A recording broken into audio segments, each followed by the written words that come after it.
Tumayo na po tayo mga kapatid.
Ama namin Diyos, salamat po, napakarami sa iyo.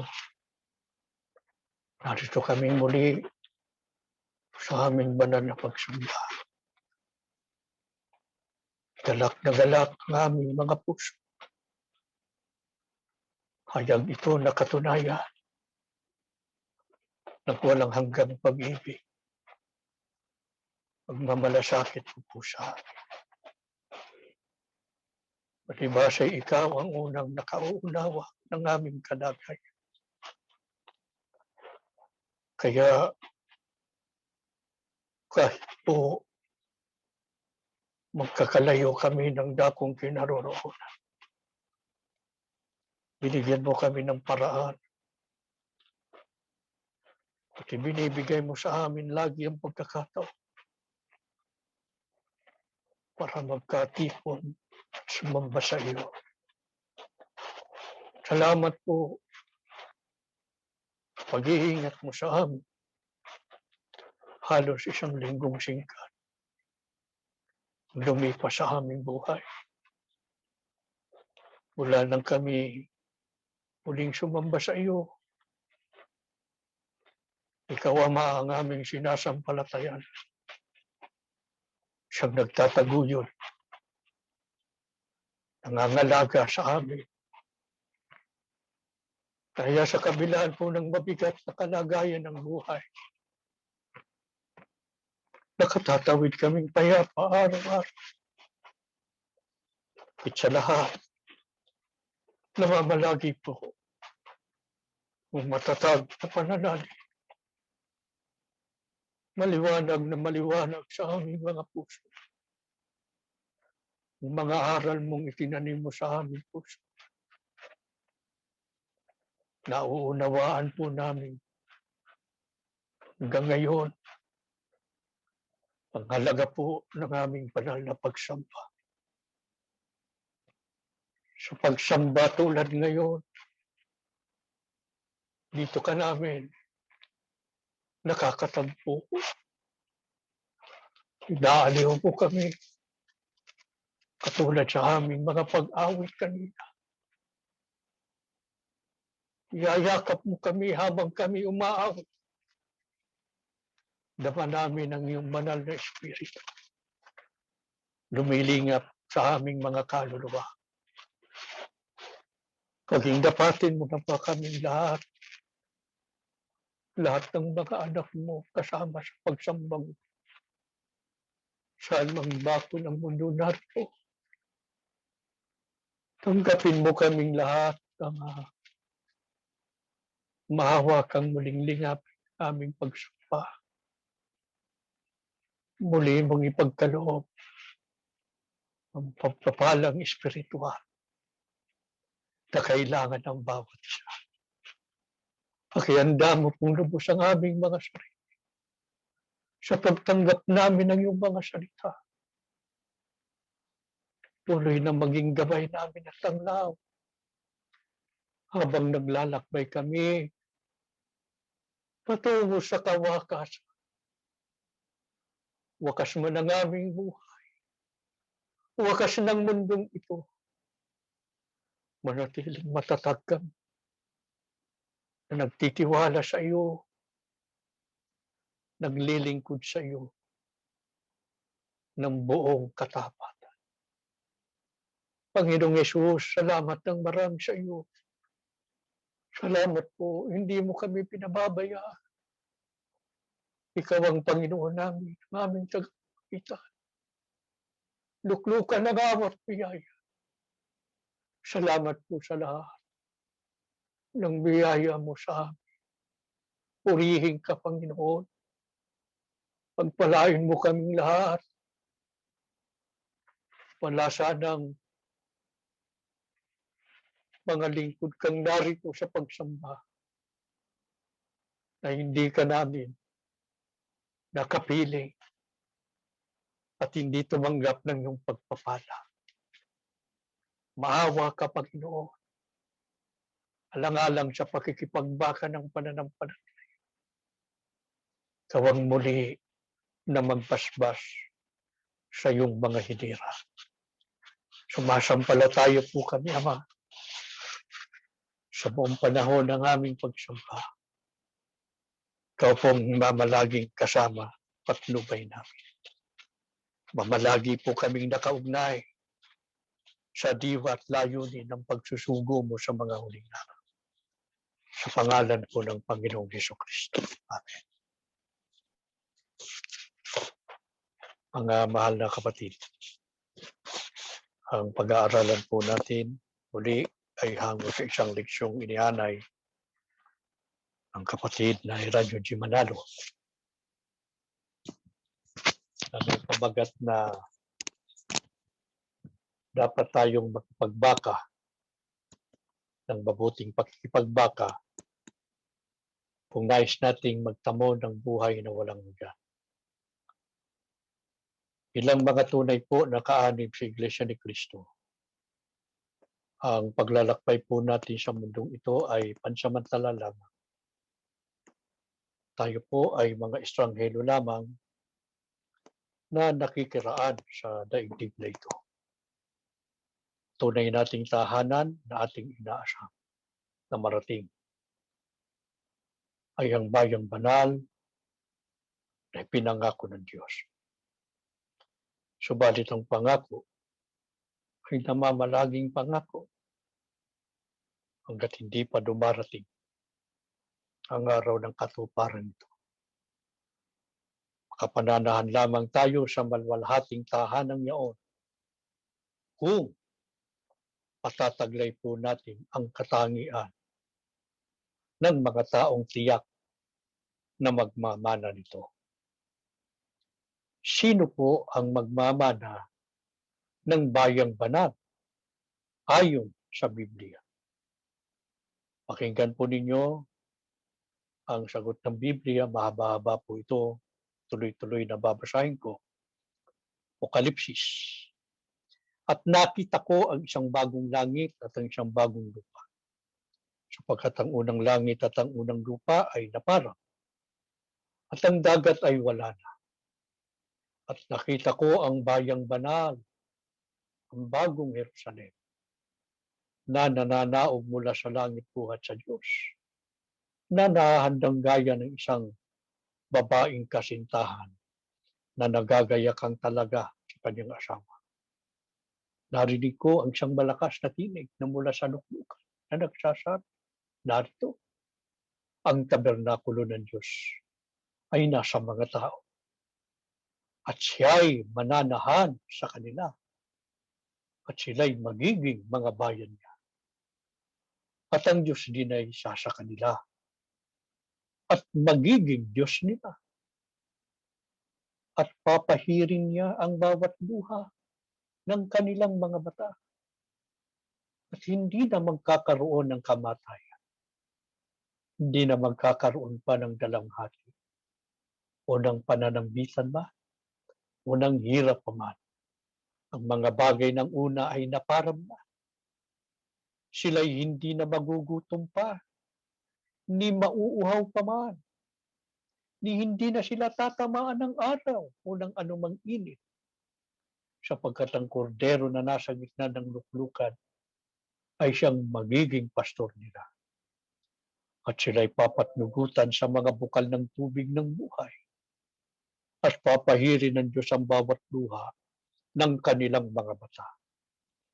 Ang magtagumpay ay magmamana ng mga bagay na ito. At ako'y magiging Diyos niya. At siya'y magiging anak ko. Mga kapatid, ang binasa po sa atin ay ang tungkol sa kalwalhatian ng buhay at pamumuhay sa bayang banal na magiging tahanan magpakailanman ng mga taong mapalad na makatutugon sa pamantayang hinihingi ng Diyos. Ano po ang paglalarawan ng Biblia sa kalwalhatian ng buhay at pamumuhay sa bayang banal? Sabi po ng Biblia, hindi na magkakaroon pa ng dalamhati o ng pananambitan man o ng hirap pa man. Papahirin niya ng Diyos ang bawat luha sa kanilang mga mata. Ano lamang po ang ibig sabihin? Hindi na mararanasan sa bayang banal ang anumang nararanasan ng tao sa lupa. Gaya ng sakit ng loob, kahirapan, karamdaman, pagod, maging yung pagkalito sa mga suliranin, at iba pang mga kapaitan sa buhay. Wala na yan. Magtatrabaho pa po ba ang tao sa bayang banal para mabuhay? Hindi na rin. Sapagkat ang sabi ng Biblia, sila'y hindi na magugutom pa. Sapagkat ang gordero na nasa gitna ng luklukan ay siyang magiging pastor nila.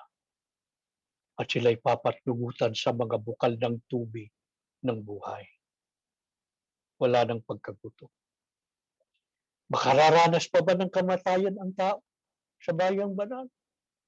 Sabi po ng Biblia, hindi na magkakaroon ng kamatayan.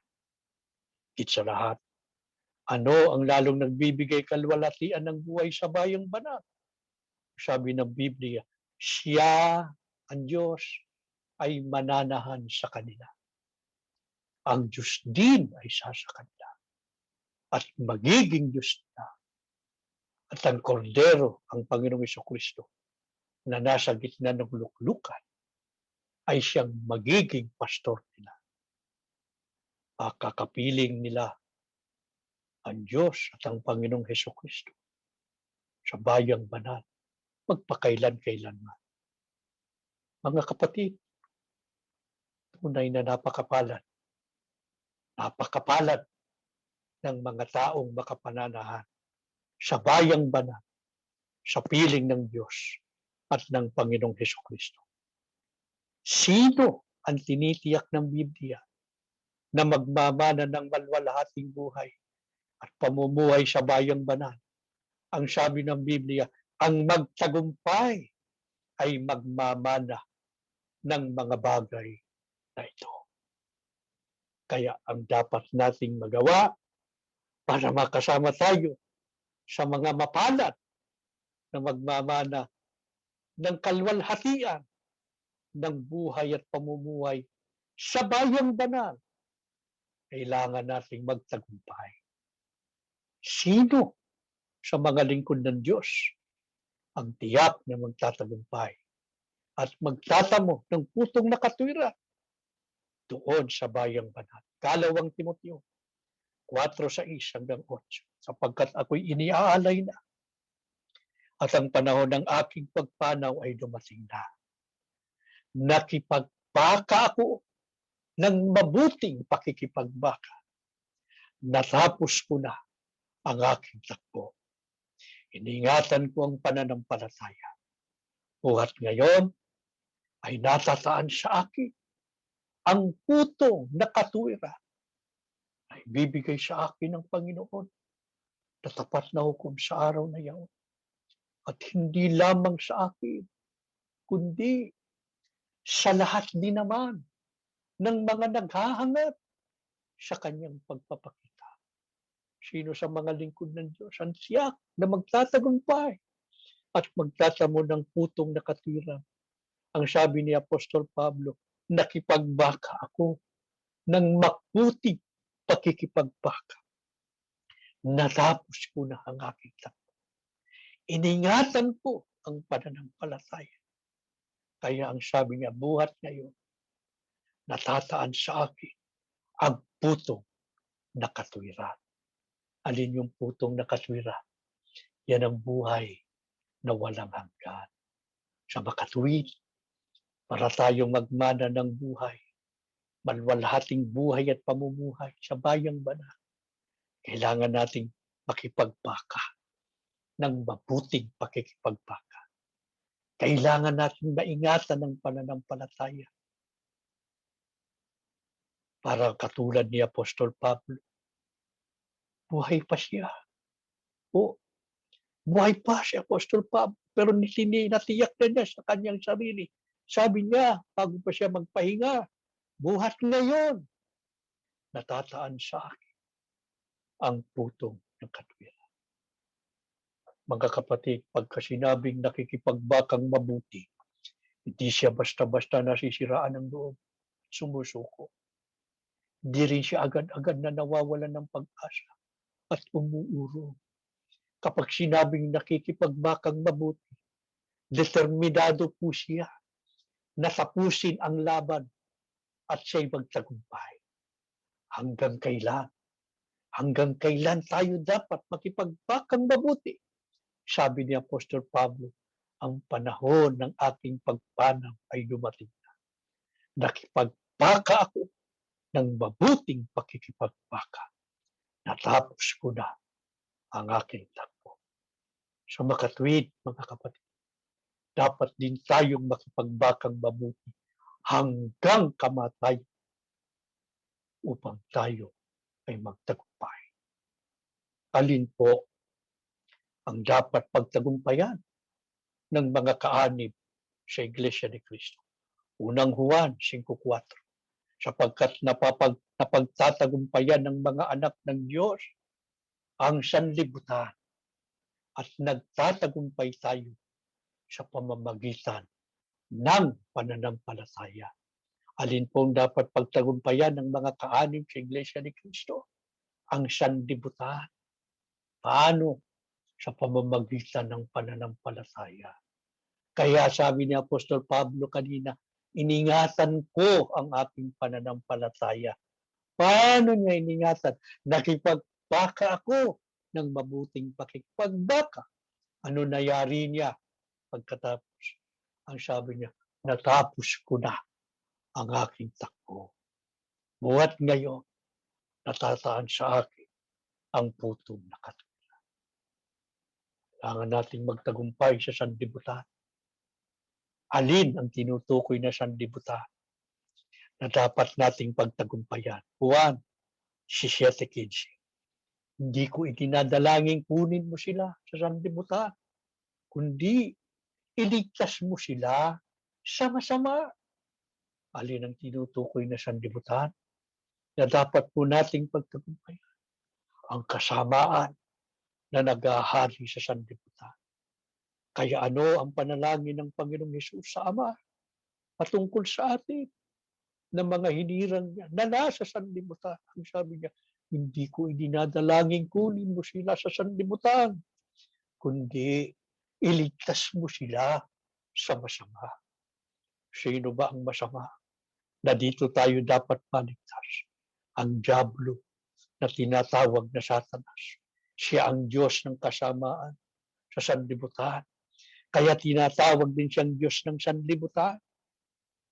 Kaya mga kapatid, dapat nating mapagtagumpayan ang lahat ng kasamaan sa sanlibutan. At ang lahat ng mga bagay sa sanlibutan na sumisira ng pananampalataya at pagtitiwala sa Diyos. Ito po ang dahilan ng aming walang tigil na pagtuturo at pagpapayo na mabuhay tayo sa pagsunod sa lahat ng mga kautusan ng Diyos. Mga kapatid, huwag tayong papayag na mapagtagumpayan ng mga tukso at kaway ng Diyak upang gumawa at mabuhay sa iba't ibang uri ng kasamaan at kalayuan. Huwag din tayong papayag na matuon ang ating pag-asa sa mga bagay sa mundong ito. Ano pat makalimutan ang paglilingkod at pagsamba sa Diyos dahil sa labis na pagpapahalaga sa mga bagay na material. Ano lamang ang ibig sabihin nito? Huwag tayong mabubuhay na tulad ng mga tao sa sanlibutan, na para bang tayo man ay taga rito na rin sa mundong ito. Kayo mga kapatid, tatanungin ko, ano ba pagtuturing ninyo sa inyong sarili sa daigdig na ito? Taga rito ba kayo? Hindi. Ano po dapat laging nasa isip natin, hindi tayo taga rito sa sanlibutan. Mga manlalakbay lamang tayo na nakikiraan sa daigdig. Kaya ano ang hinihingi sa atin para magtagumpay? Makipagpaka tayong mabuti. Ano ang mga kasamaan lamang ba sa sanlibutan ang dapat nating pagtagumpayan? Pakinggan pa ninyo sa Roma 8:35 at 37. Sino ang makapaghihiwalay sa atin sa pag-ibig ni Kristo? Ang kaguluhan kaya, ang kapigatian, pag-uusig, pagkagutom, kahirapan, panganib, o kamatayan? Hindi. Sa lahat ng mga ito'y tayo'y lalong higit pang magtatagumpay sa pamamagitan niya na nagmamahal sa atin. Ang tanong, mga kapatid, ang mga kasamaan lamang ba sa sanlibutan ang dapat nating mapagtagumpayan? Dapat din po nating mapagtagumpayan ang lahat ng maaring maging hadlang sa atin sa pagtahak patungo sa bayang banal. Ano-ano yun? Sabi ni Apostol Pablo, mga kapigatian, pag-uusig, pagkagutom, kahirapan, panganib o kamatayan. Ano-ano ba itong binanggit ni Apostol Pablo? Yan po ang iba't ibang pagsubok ng Diyos sa atin. Di ba? Ito nga po ang ating nararanasan sa kasalukuyan, lalo na ang mabagsik na pag-uusig at ang banta ng panganib at kamatayan. Di ba't itong pinagdaraanan ng marami sa atin ngayon? Lalo na yung mga kawawa nating kapatid na kasama natin sa paninindigan na naroon sa Pilipinas. Marami nagtatago pa rin ngayon. Ang iba'y nagtitiis pa rin sa kulungan.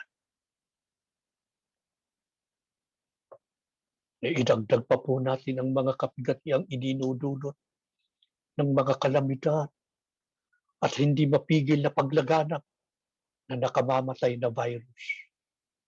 Ang tanong, mga kapatid, paano natin ito hinaharap? Masisiraan ba tayo ng loob? Mawawalan na ba agad tayo ng pag-asa at bibitiw sa pananampalataya gaya ng nangyari sa ilan nating mga kasama? Hindi. Huwag tayong papayag. Makipagbaka tayo ng mabuting pakikipagbaka. Lumaban tayo hanggang wakas. Kung hindi tayo makikipagbakang mabuti, mga kapatid, paano tayo magtatagumpay? At paano tayo makapananahan sa bayang banal? Hindi ba yun ang ating nilulunggati? Hindi ba yun ang dahilan ng ating paninindigan sa katwiran? Hindi ba yun ang dahilan ng ating pagtitiis? Para tayo makapanahan sa bayang banal. Huwag tayong bibitiw sa pakikipagbaka ng mabuting pakikipagbaka. Sino ang dapat na maging kasama natin upang malampasan at madaig natin ang mga hadlang at magtatagumpay? Roma 8:31. Ano ang ating sasabihin sa mga bagay na ito? Kung ang Diyos ay kakampi natin, sino ang laban sa atin? Sino pong dapat na maging kasama natin? Pag malampasan at madaig natin ang mga hadlang, ang Diyos. Ang Diyos ang dapat nating makasama sa buhay upang tiyak na tayo'y magtagumpay. Bakit kung ang Diyos ang kasama at kakampi natin, ay tiyak na tayo'y magtatagumpay? Sapagkat ang sabi ni Apostol Pablo, kung ang Diyos ay kakampi natin, sino ang laban sa atin? Ano lamang ang ibig sabihin? Walang makapananaig sa atin. Kung ang Diyos ang ating kasama, kayo mga kapatid, meron bang dadaig sa inyo? Kung ang Diyos ang kasama ninyo araw-araw sa inyong buhay. Kaya ito ang napakahalagang magawa nating lahat para sigurado tayo na magtatagumpay na makasama natin ang Diyos sa ating buhay. Sino ang sasamahan ng Diyos at tiyak na maliligtas? Di lamang sa mga panganib sa buhay na ito, kundi higit sa lahat, maliligtas sa kaparusahan sa apoy at makapananahan sa bayang banal. Awit 91:9 hanggang 11, 14 hanggang 16.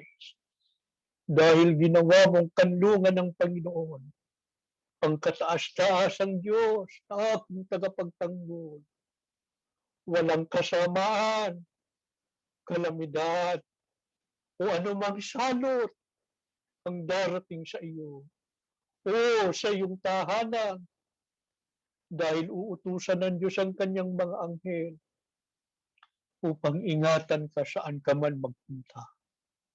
Sinabi ng Diyos, ililigtas ko at iingatan ang umiibig at kumikilala sa akin. Kapag tumawag siya sa akin, sasagutin ko siya sa oras ng kaguluhan. Sasamahan ko siya, ililigtas ko siya at pararangan. Bibigyan ko siya ng mahabang buhay at ipapakita ko sa kanya ang aking pagliligtas. Mga kapatid, sino ang sasamahan ng Diyos sa buhay na ito para magtagumpay at makapanahan sa piling niya? Ang mga lingkod niyang siya ang ginawang kanlungan na ang tiwala nila at pag-asa ay tanging nasa Diyos lamang. Sa madaling salita, ang katapatan po nila ay sa Diyos lamang.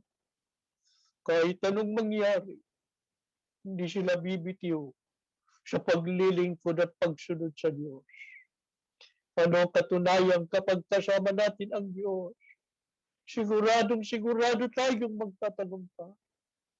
Anong garantiya ng Diyos sa mga taong sinasamahan niya? Ang sabi, dahil ginawa mong kanlungan ang Panginoon, ang kataas-taasang Diyos na aking tagapagtanggol. Walang kasamaan, kalamidad, o anumang salot ang darating sa iyo o sa iyong tahanan. Napansin ba ninyo mga kapatid, ang mga pangunahing mga bagay na ngayon ay sumisira ng loob ng maraming tao, yung mga kasamaan, yung mga kalamidad at salot na gaya ng coronavirus 19. Tiyak na hindi makapamiminsala sa atin kung kasama natin ang Diyos. Sapagkat tiniyak ng Diyos, walang kasamaan, kalamidad, o anumang salot ang darating sa iyo o sa iyong tahanan. Gaano katiyak ang ating kaligtasan sa maraming kapahamakan sa mundong ito. Sabi ng Biblia, uutusan ng Diyos ang kanyang mga anghel upang ingatan ka saan ka man magpunta. Isipin nga ninyo kung paano mapapahamak ang lingkod ng Diyos na laging binabantayan ng mga anghel ng Diyos saan man magpunta. Ano naman ang pangako ng Diyos na kung dahil sa mga kapigatian ay nanalangin tayo sa Kanya at humingi ng saklolo, Ang sabi ng Diyos, kapag tumawag siya sa akin, sasagutin ko siya. Higit sa lahat, ano ang ibibigay ng Diyos sa atin? Ang sabi ng Diyos, bibigyan ko siya ng mahabang buhay at ipapakita ko sa kanya ang aking pagliligtas.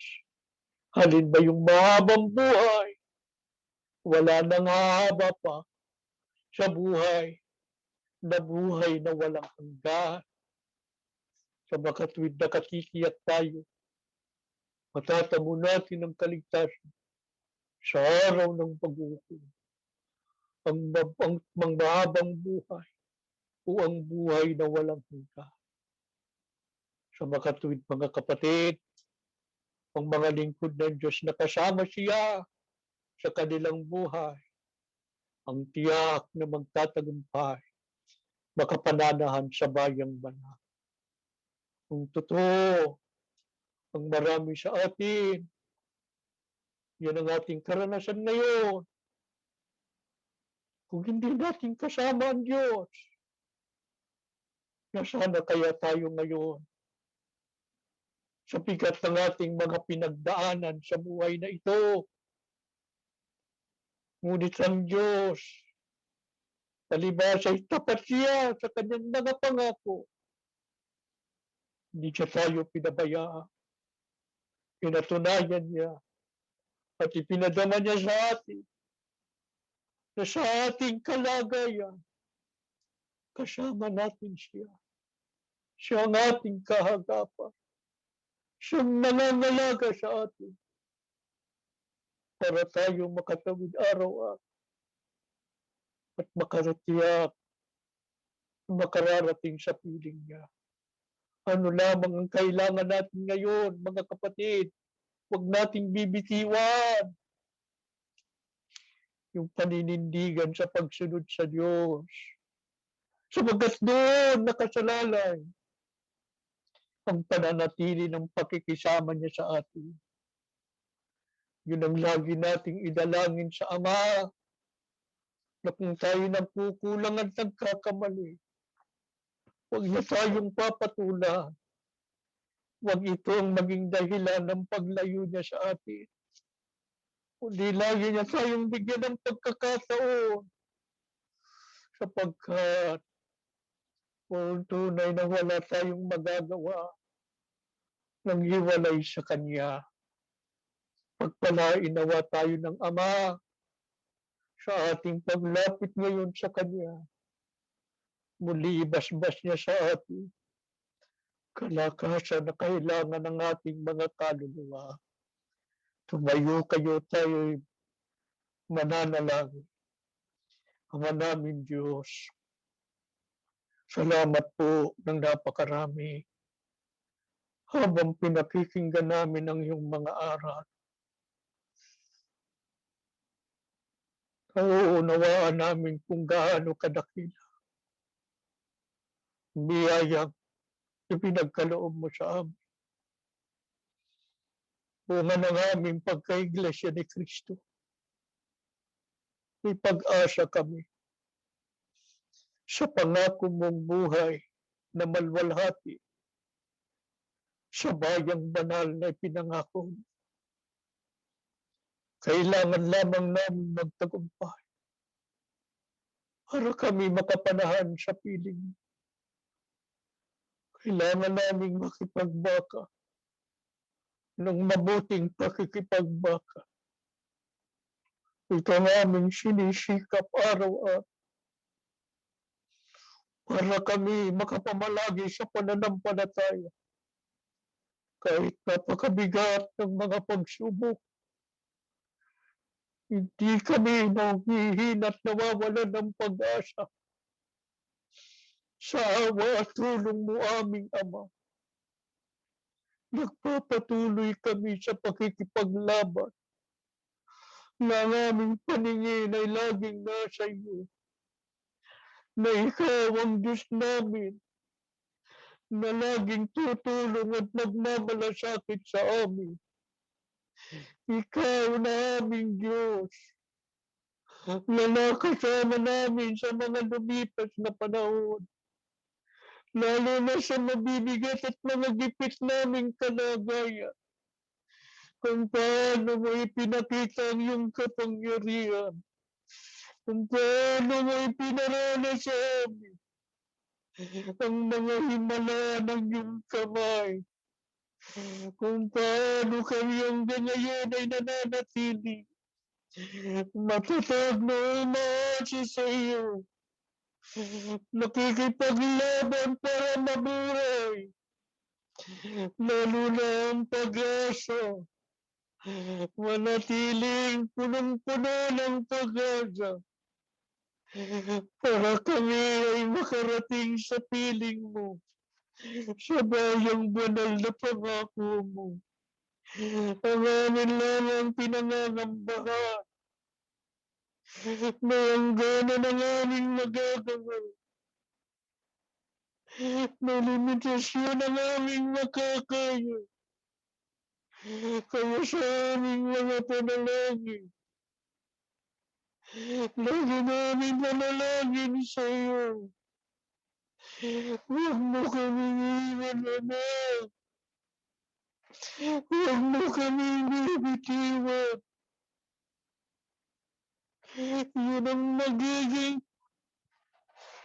kawawang kalagayan namin. Pagka kami ay iniwan mo, wala ng Diyos na magagalaga sa amin. Kaya nga sinisikap namin araw-araw. Gawin namin kung anong ipinagagawa mo. Nabubuhay ng matuwid sa iyong paningin. Sinisikap na laging mabigyan ka namin ng kaluguran sa lahat ng paraan ng aming pamumuhay. Para mamalagi ka sa aming buhay.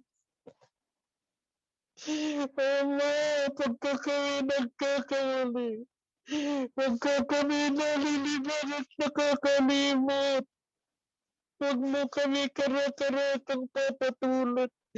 Lagi mo kami bigyan ng pagkakataon, lalo sa ganitong nagsamba. Mama na ako, linapin mo kami. Pagdating bawat isa sa amin, saan mo kami ako ng mundo naroon? Iwas sa iyong kamay, pagkalain mo kami lahat. Lalo ang payabugin ang aming pananampalataya. Naingatan namin ang mga aral, lalo tinuro ng iyong sugal na mga uling araw. Matapos namin ang aming takbuhin.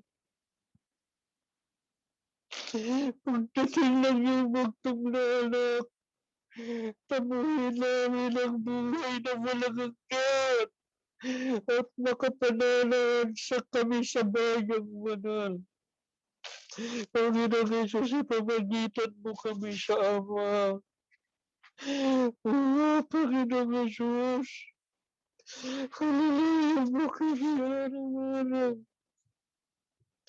Pagka kami napapagod,